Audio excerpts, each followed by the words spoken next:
Hello and welcome to Basic Computer Help.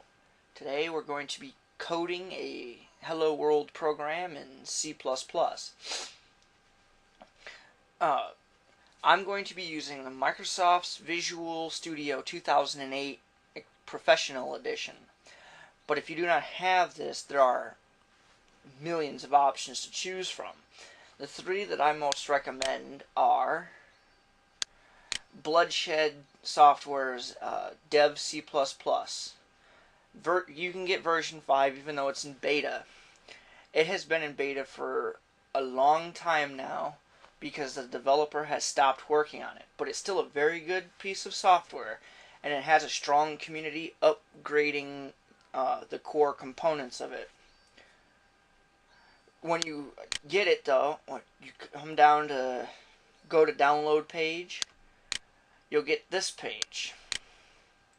If you come down to download, you want to make sure you get the one with MINGW or GCC 3.4.2.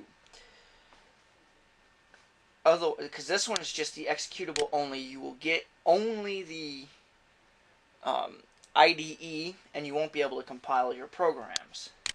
Another one is Open Watcom, designed more for the more professional people that work on C++ for a while, because as the user interface is not all that great. Or you can get Microsoft Visual C++ 2008 Express Edition. I don't much recommend the Express Edition too much because it does not come with a resource editor. You can't even use a resource editor when you write for .NET programs in the C++ compiler. Alright, let's get started. Now, since there are so many different options, so many different ways you can choose from, the first thing I recommend is you look around your environment and see where everything is. Most of the time you can create a new project by going to File, New Project, or it's like this one where you have go over to Project. In Dev C++, there's a project pull down, usually between View and Tools, if I remember. And you can get it there too. So we're going to do New Project. Make sure you're in C++ if you're in an environment that allows multiple languages, and Win32, in which we're going to use a Win32 console application. And I'm going to name this CPP Hello World. And get this little wizard, I'll just hit next and finish.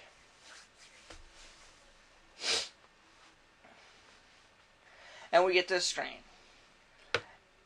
In Microsoft, you have what's called a precompiled header, which is this std.afx. I'm just going to ignore that. It includes a standard C header and a character header, so I'm just going to ignore that just to make it easier to read, and I'll add my include statements up here. What we're going to want to do is include IO stream with no H, with no .h at the end of it. And then to make it easier, we're going to do using namespace std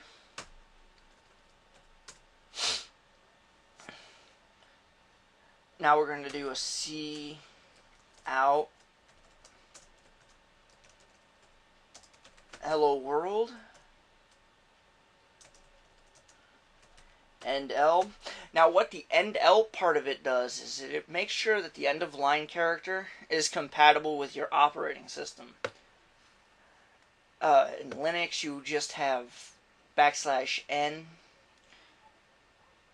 I think is different on a Mac, and in Windows a lot of times you have to use \r, \n. So that just makes sure you're using the right one for your environment. And for this, I'm going to include a standard C header. Include stdlib.h. That way I can make a system call. system, and the command is pause. If you're in Linux or Mac, the system pause won't work when you go into a console and you type in pause and it doesn't work. But in Windows, this will actually just stop the program and say press any key to continue. So we're going to build the application and debug it. This can take a while. C++ usually takes a little longer to compile than anything, than like C# or Visual Basic. Now see, we have hello world, press any key to continue. Hit enter. Now, this is what everything it looks like. We have int in Visual C++, it's _t main. In most other compilers, it will just be main. And this will just say char.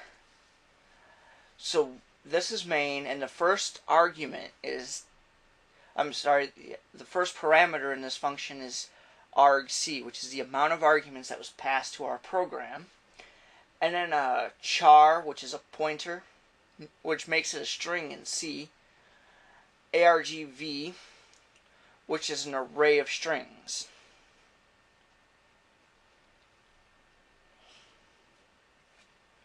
If you wanted to make this application Unicode compliant, so that you can make this, like, type it out in Russian and stuff like that, or any other language that does not use the standard characters in the English alphabet, then you want to do wcout, which stands for wide cout. And you want to prepend the beginning of your string with a capital L, which makes it a long string. And if we rebuild this, and it works. In Visual C++, the _t would make the main a W main, and the wchar would make it a long string, a Unicode string. But in Windows and DOS, it doesn't really work all that well, the code, like typing in Russian on an American computer. So I hope this helped you out. All the links are in the description. There's plenty of great websites out there that teach you how to learn C++. The book I learned C++ on is a book called Sam's Teach Yourself C++. It's a good book. Most people say that they're bad because most of the time they buy Sam's Teach Yourself Visual C++, which is different, and most of the time they assume you know regular C++. Oh, most naming conventions are the same in C# as they are in C++. If you didn't include std, I'll just put in my name up here. You would have to go std : wcout.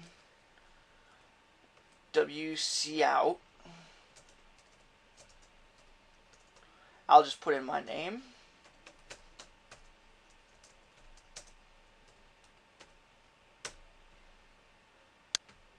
And I'll build this to show you. It works. What this is it's a namespace. And using namespace std just means we do not have to use a fully qualified path. And cout has overridden these two. The binary shift operation, which is what this is, so that it can include this in the like a function. All right.